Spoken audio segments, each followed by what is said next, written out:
சலாம். இந்த பதிவு வந்து என்னோட ஃபாலோவர்ஸ், அதாவது டிக்டாக்கில் ஃபாலோ பண்ணுறவங்க, யூடியூப்பில் ஃபாலோ பண்ணுறவங்க, ஓகேவா? உங்களுக்கு நான் ஒன்று சொல்லிக்கிறேன். ஓகே, யாராவது என்ன அவங்களுக்கு தெரியும், சரியான பழக்கம் அப்படின்னு சொல்லிட்டு உங்களை வந்து அசிலிகாரனை கூப்பிட்டு போய் பார்க்குறதுக்கு ரெக்கமெண்ட் பண்ணியோ அவங்கள கூட்டிகிட்டு போனாங்கன்னு சொன்னால் அதுக்கும் எனக்கும் சம்மந்தம் இல்லை. ஓகே, நீங்கள் என்கிட்ட கம்யூனிகேட் பண்ணுறதுனா டைரெக்டாக எனக்கு மெசேஜ் பண்ணுங்கள். ஸோ என்னை ஃபாலோ பண்ணுறவங்களுக்கு நீங்கள் மெசேஜ் பண்ணணுன்னு அவசியம் இல்லை. என்னை ஃபாலோ பண்ணுறவங்க என்கிட்ட பேசுகிறவங்க லைஃப்பில் அவங்கள்ட்டலாம் நீங்கள் போய்ட்டு பேசணும், அவங்கக்கிட்ட ஃப்ரெண்ட்ஷிப் வச்சுக்கணும், அவங்கக்கிட்ட நீங்கள் என்னை பற்றி போய் கேட்கணுன்னு அவசியம் இல்லை. என் நம்பர்ஸ் தான் வந்து டிக்டாக்ல இருக்குது, வீடியோவில் இருக்குது. கூப்பிடலாமா? தாராளமே. எதுக்கு நீங்கள் வந்து அவங்கக்கிட்ட டைரெக்டாக போய் பேசிக்கிட்டு? ஸோ ஒரு சம்பவம் ஒன்று நடந்திருக்கு.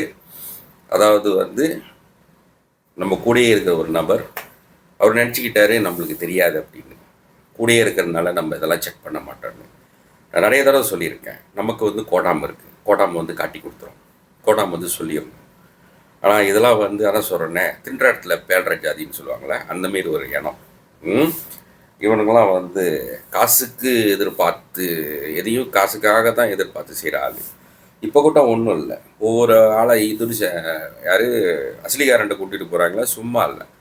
எப்படின்னாக்கா, கோவங்கிட்ட இதெல்லாம் வந்து விலை, நீங்கள் ஏன்டா வாங்க, நம்மக்கிட்ட இங்கே ஆள் இருக்குது, விலை குறைவா செஞ்சிடலான்னு அங்கே கூட்டிகிட்டு போயிட்டு அங்கேயும் அவர் கமிஷன் வாங்கிட்டு தான் அந்த வேலை செய்கிறாங்க. ஓகேவா?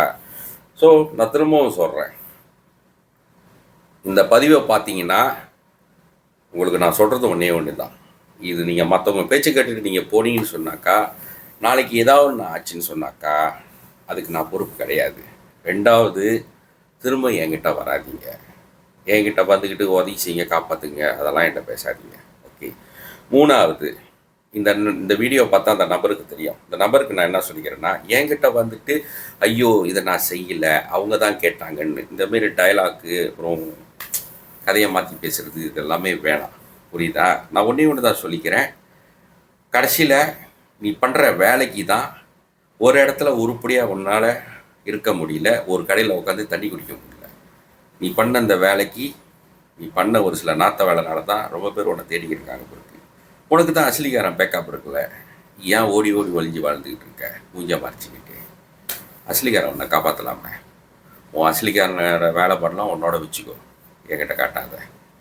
புரியுதா? ஆளுங்களை ஏமாற்றி இந்த வேலையை செய்யாத. பேசாமல் ஒரு அக்கௌண்ட் திறந்துட்டு எனக்கு ஆள் இருக்குது வாங்க நான் கூட்டிகிட்டு போகிறேன்னு லைவாக போட்டு ஆளுங்களை சேர்த்துட்டு கூட்டிகிட்டு போய் சேரு. புரியுதா? அவன் பார்த்தியா, அவங்க சுல்தான், யார் மிளகாவில் இருக்கான சுல்தான், அவன் பாரு ஜென்வீனாக செய்கிறான். எதுவாக இருந்தாலும் வீடியோவில் அழகாக சொல்கிறான். ஆள் வந்திருக்காங்க, அப்படி யாராவது பார்க்குறேன்னா சொல்லுங்கள், நான் கூட்டிகிட்டு போகிறேன், நான் ரெக்கமெண்ட் பண்ணுறேன். அவன் திருடலை, யாரையும் முன்னுக்கு விட்டு பின்னாடி குத்தலை, அழகாக முன்னுக்கு சொல்கிறான். ஏதோ லைஃபாக சொல்கிறான், வாங்க நான் கூட்டிகிட்டு போகிறேன், நான் ரெக்கமெண்ட் பண்ணுறேன். ஏதோ அவனுக்கு அதில் வர்றதில் கிடைக்கிறத வாங்கி வச்சுக்குவான். அது ஜென்மீன். ஒன்றை மாரி முன்னுக்கு விட்டு பின்னாடி குத்துறவன்ல அவன் எவ்வளோ மேலு. ஸோ பார்த்துக்குவேன். ஆள் ரொம்ப பேர் தேடிக்கிட்டு இருக்காங்களா? ஓகே, சலாம்.